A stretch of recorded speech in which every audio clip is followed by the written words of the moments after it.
Hello traders, welcome back to the channel. Myself Shravan Singh. और आज के हमारे इस वीडियो में मैंने जो लास्ट वीक में स्विंग ट्रेड्स लिए थे उनके बारे में डिस्कस करते हैं। कौन से मैंने स्टॉक लिए थे, कहाँ पे लिए थे, क्यों उनको बेचा, क्या रीजन था बेचने का, थोड़ा डिटेल में डिस्कस करते हैं सो दैट आपको भी पता चले कि मार्केट में जब हम सिस्टम फॉलो करते हैं तो अदर फैक्टर्स कैसे अफेक्ट करते हैं ओवरऑल ट्रेड को। तो थोड़ा सा चलिए देखते हैं। तो अगर आप चैनल पे नए हो तो चैनल को सब्सक्राइब जरूर करना, वीडियो को लाइक करना एंड कमेंट करना। अगर आप चैनल पे नए हो तो डीप डाइव इनटू विनर्स की पूरी प्लेलिस्ट है, वो जाके आप एक बार चेक जरूर करना, वहां पे आपको बहुत बढ़िया लर्निंग मिलेगी। तो चलिए स्क्रीन पे देखते हैं। सो ट्रेडर्स, लास्ट वीक में मैंने टोटल 3 ट्रेड लिए थे। आज मैं जब रिकॉर्डिंग कर रहा हूँ इस वीडियो को, ये फ्राइडे है। सो फ्राइडे के दिन मैंने 2 ट्रेड एग्जीक्यूट किए थे, उसमें से एक एग्जिट किया था। बट उसके बाद में वो एक बहुत बढ़िया मूव दिया था एंड पहले एक ट्रेड लिया था जो कि अदानी पोर्ट था।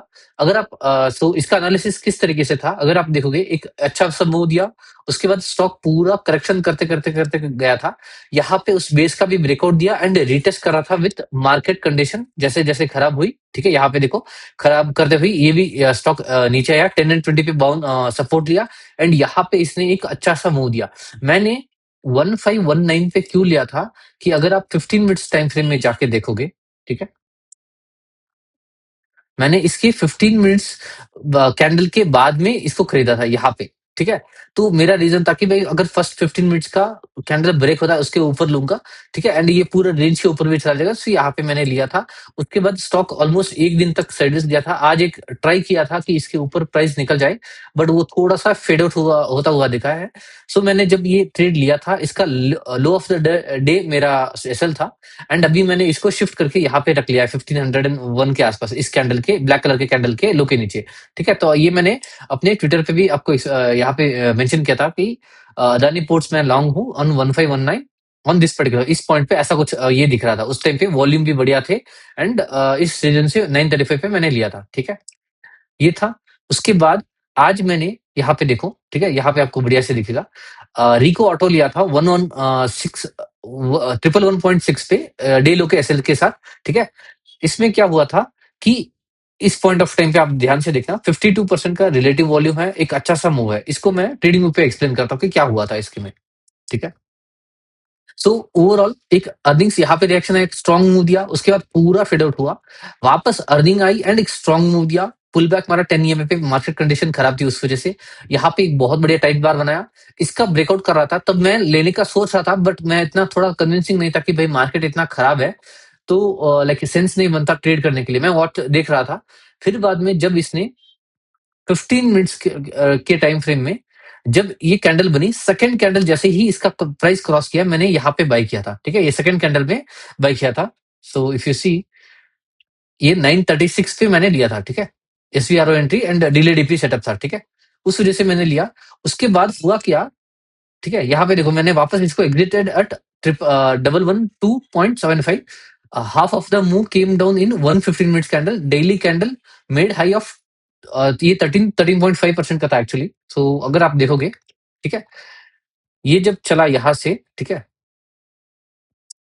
ये देखो ऑलमोस्ट ये 14% तक चला था। ठीक है, डेली कल के क्लोजिंग से देखोगे तो 13 पॉइंट समथिंग परसेंटेज का कुछ चला था मूव।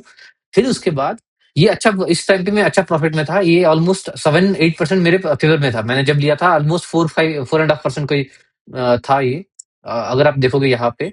सो 4.35% के यहाँ पे मैंने लिया था, ये ऑलमोस्ट 13%। सो मेरे रिस्क टू रिवॉर्ड रेशियो के हिसाब से ये 1:1 प्लस चला गया था एंड मार्केट खराब था, इसीलिए मैंने क्या किया, इसको ब्रेक इवन पे अपना एसएल लाके खड़ा कर दिया।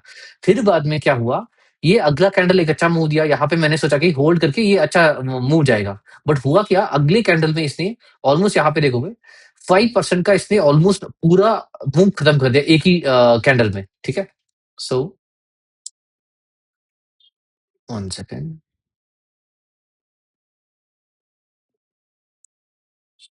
हाँ, ठीक है? यहाँ पे ये पूरा नीचे आया, तो मैंने क्या किया, यहाँ पे इसको ये जब जैसे ही प्राइस इस कैंडल का भी लो रीच किया, मैंने यहाँ पे निकाल दिया इसको। क्योंकि जैसे ये नीचे आ रहा था, मेरा लास्ट टू लास्ट वीक में एक टीवीएस इलेक्ट्रॉनिक्स का एक ट्रेड था, वो भी सिमिलर हुआ था कि स्टॉक बीच में 20% का अपर सर्किट लगा, फिर पूरा मूव डिसॉल्व करके और नीचे भी चला गया था, उसमें एसएलएट हुआ था। तो वो कारण वापस इसमें ना होकर के मैंने एग्जिट किया, ये निकला। इसने क्या किया, ये आया एंड लो लगाया ऑलमोस्ट 110.65। सो अगर मैं इसको ब्रेक इवन पे भी रखता तो भी मैं स्टॉप आउट हो जाता, क्योंकि मेरा ऑलरेडी ये था, आउट हो जाता। एंड फिर बाद में ये धीरे धीरे करके देखो निकाला, फिर बाद में धीरे धीरे करके वापस डे हाई पे ये क्लोज किया, एंड आज के दिन ये 13.5%, ये बहुत बढ़िया था। ये एग्जिट हुआ because of volatility, that is fine. ठीक है, मार्केट लाइक हर बार हमें फेवर नहीं कर सकता, बट यूजुअली जब मार्केट अच्छा होगा, ये ऐसे वाइल्ड मूव्स नहीं होंगे कि 10% 15% ऊपर गया एंड 5% पूरा स्टॉक नीचे आएगा, ऐसा बहुत रेयरली होता है। यूजुअली स्टॉक आराम से होल्ड करके निकल जाते हैं, बट मार्केट ऐसा है, अगर आप निफ्टी लेवल पे, स्मॉल कैप लेवल पे देखोगे तो भी सेम वोलेटिलिटी आपको दिखेगी। वही हुआ, एंड आप मैंने एग्जिट किया। देखो ये मैंने 9 ये ट्रेड को लिया था 936 पे। इस टाइम पे इसका रिलेटिव वॉल्यूम देखो 52% का, जस्ट 15 मिनट्स में 52% का रिलेटिव वॉल्यूम था। इसी वजह से मैंने लिया था कि रिलेटिव वॉल्यूम सबसे बेस्ट था इसमें। एंड मैंने जब एग्जिट किया 425 का वॉल्यूम था, मुझे लगा कि भाई या तो ये बड़ा नेगेटिव कैंडल बनेगा या वापस ऊपर जाएगा करके, बट ये वापस ऊपर जा रहा था। बट मुझे लेने का कॉन्फिडेंस नहीं जमा, क्योंकि ओवरऑल ये मेरा एवरेज प्राइस खराब हो जाता, इसीलिए मैंने इसको छोड़ दिया। क्योंकि आप 15 मिनट्स पे देखोगे तो मैं इसको कहाँ पे खरीदा, समवेयर हियर। ठीक है, 119 पे। अभी यहाँ पे मैंने 111 पे लिया एंड यहाँ पे खरीदू एंड स्टॉप लॉस रखूं, उससे अच्छा है कि मैंने बोला कि जाने देते हैं।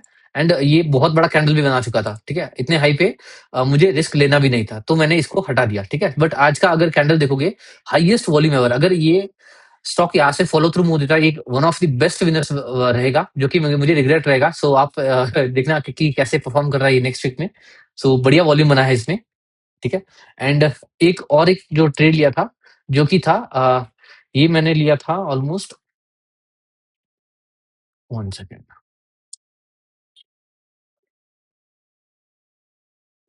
ठीक है, ये मैंने लिया था 11-16 पे। सो अगर आप देखोगे उस टाइम पे 46% का रिलेटिव वॉल्यूम था, एंड सेटअप किया 1931 पे लिया था with stop low of the day, and setup किया था डिलेड पी, मतलब कि पूरा स्टॉक इग्नोर्ड था। अर्निंग्स रिएक्शन स्ट्रांगली आए 36% का। 10 ईएमए पे आया, बाउंस लिया। यहाँ पे मैंने ऑलरेडी एक बार लिया था, एसएलएट हुआ था, एग्जिट किया था। एक दो बार एसएलएट हो चुके, मैं इसको ट्राई करा था, क्योंकि देखो इतने खराब मार्केट में, जब market small cap mid cap इतना वॉलेटाइल हुआ है, ये पूरा स्टॉक 10 ईएमए को ब्रीच ही नहीं किया है, which means it is one of the strong stocks. ठीक है, जब इसने ये प्राइस क्रॉस किया, तब मैंने वापस अगेन इसको लिया रिलेटिव वॉल्यूम, एंड आज के दिन एक अच्छा क्लोजिंग मिला है। सो देखते हैं कि ये अगले वीक में कैसे परफॉर्म करता है। एंड ये मैंने वेडनेसडे से ही ट्रेड ओपन किए थे, उस मंडे एंड ट्यूसडे देखे ही नहीं, क्योंकि मार्केट अगर आप देखोगे मंडे एंड ट्यूसडे ये बहुत खराब था। ठीक है, मैं देख रहा था मंडे खराब था, ट्यूसडे वॉज ओके डे। जब वेडनेसडे फॉलो थ्रू अच्छा बाइंग फोर्स आया, तब जाके मैंने इसको लिया था। तो ये थे मेरे जो 3 ट्रेड मैंने ओपन किए थे, इसके अलावा मैंने कोई भी ट्रेड नहीं किया है। आप जाके मुझे मेरे ट्विटर पे एंड इंस्टाग्राम पे भी देख सकते हो, वहाँ पे मैं स्टोरी में अपडेट करता रहता हूँ कि ये ट्रेड लिए, ये प्राइस पे एंड ऑल। सो ये थे मेरे 3 ट्रेड्स। एंड अगले वीडियो में आपको क्या टॉपिक आपको पसंद है कि मुझे मैं एक्सप्लेन करूँ, तो मुझे कमेंट करके ज़रूर बताना। एंड हम किसी अगले वीडियो में मिलते हैं, तब तक के लिए बाय बाय।